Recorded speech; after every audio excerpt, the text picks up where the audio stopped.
Hi guys, welcome to our travel and married edition vlog. We are married for how many months? 3 months this August 9. Kamusta? Kamusta Ano, marriage life ah, natin? pabuti yan, pabuti. Joke lang yan. Hindi. Nag-adjust pa rin. Siguro, Saan ka kailangan pa. nag-adjust? Sa, sa ugali ko. Nag-adjust sa lahat. Sa kung pag-prepare. Tapos yun nga, hindi na lang ikaw yung iisipin mo pati yung asawa mo. Mas isipin kita compare sa sarili ko. Yun yung pinaka. How do you rate our marriage life? Siguro Over hindi naman siya perfect. Feeling ko, yun nga, nag-adjust pa. Siguro mga nasa 7 or 8. Grabe naman, ang baba naman ng rating natin, boss.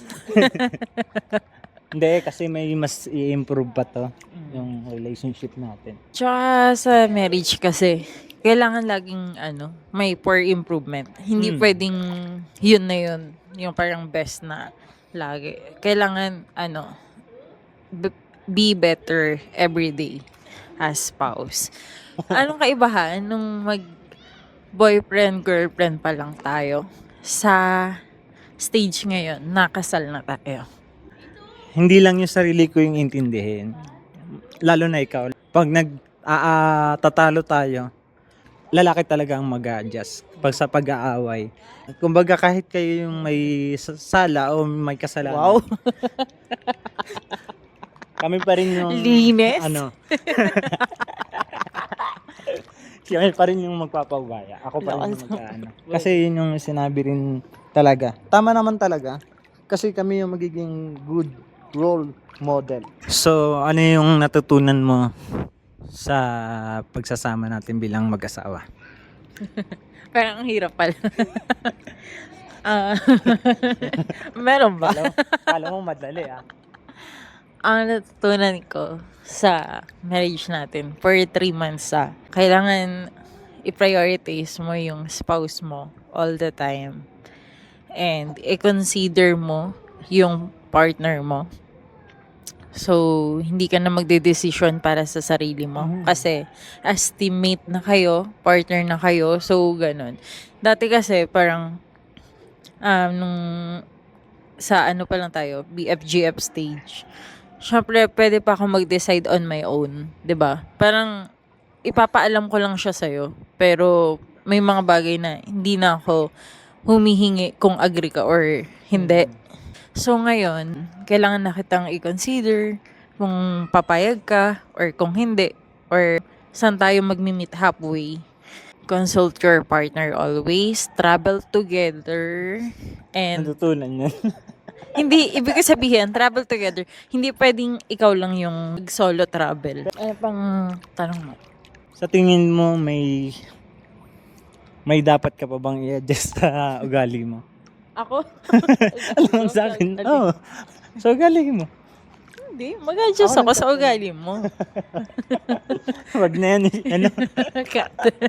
Hindi, mali yung tanong eh. Parang kung may kailangan pa akong i-adjust. Hindi, gusto ko nga mag-adjust sa ugali. Sino ba mag-adjust? Ako, ikaw.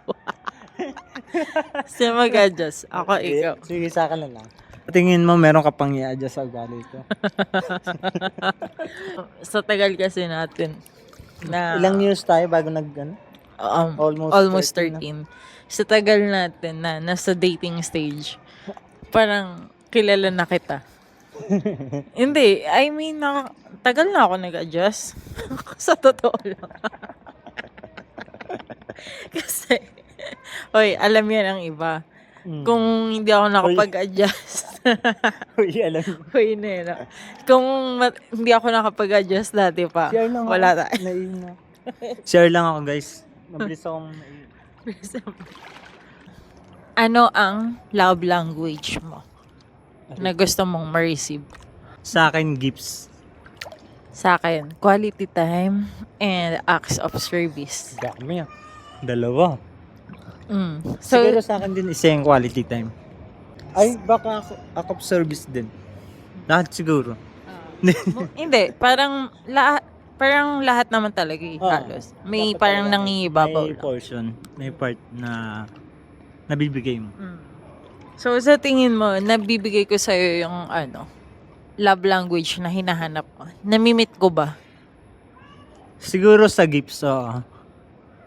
Nabibigay naman siya. Like sa... Hindi, kasi halos lahat eh. At saka Hindi lang ko nabibigay ko. ang love language ko naman, when giving someone, Ganun material. naman dapat. Mahilig ako regalo, magbigay, ganyan. Hindi lang naman sa'yo, Kita ko even naman. naman sa family or mga friends, Yes. ganyan. So, how about yung quality time na bibigay ko ba sa'yo? Nasobrahan niya eh. Sa... Satisfy? Over satisfaction. Wow. Taas ng rating. Ito, yung acts of service. Acts of service. Siguro, 50-50. Hindi naman ganun ka. Pero okay na. Hindi ka naman kailangan ng 100%. Basta yung gifts. Yun yung pinakaano sa akin eh. Parang, yun yung talaga na-appreciate mo, no? Siguro.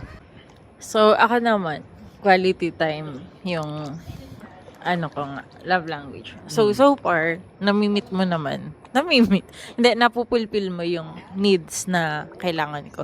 Even sa acts of service, especially dito, kasi talagang, maasikaso as a husband. Hindi, maasikaso ko talaga. Like, kunwari, pag may mga kailangan ako, mga simpleng bagay, so, mo naman. And, na-appreciate ko yun. Anong nilulook forward mo sa marriage life natin? Syempre, 3 months pa lang tayo. Marami pang pwedeng mangyari. Ano yung nilulook forward mo? Ano ba? Siguro yung... Ayun nga, yung... Malapit naman na. Yung tayong dalawa na lang talaga magkasama sa isang bahay. Kasi gusto ko, kumbaga bubukod na tayo. Kasi yun naman talaga yung rin, nakabase sa Bible. Live and live. Yun Are talaga. you excited? Oo naman. Sobra kasi lahat ng decision sa atin na kung may problema, tayo na rin magsasolve. Kasi parang mas dun tayo lalago. Saka titibay yung pagsasamahan natin. How do you see ourselves? Parang interview, no? How do you see ourselves in the next 5 years? Ano sa tingin mo, natin? May anak na tayo nun. Siguro kung hindi isa, dalawa. Kung hindi isa, tatlo. After 5 years, may mga anak na. Excited na rin sa ganong season. Pero sana may mga meron na tayong resort. Wow. So, Papagawa in na the yung mga next bahay. 5 years, meron na kaming mga resort, Airbnb, marami na kaming napundar that time. Malami na nagalaan. Are you excited? Sa tingin mo kaya natin yun, na magka-resort in the next 5 years? Kaya yan, basta umpisa na ngayon. Kasi madami-dami ang Basta may i-build. umpisa na, mas madali na yan. Kasi yung hindi pa na-umpisa. Excuse.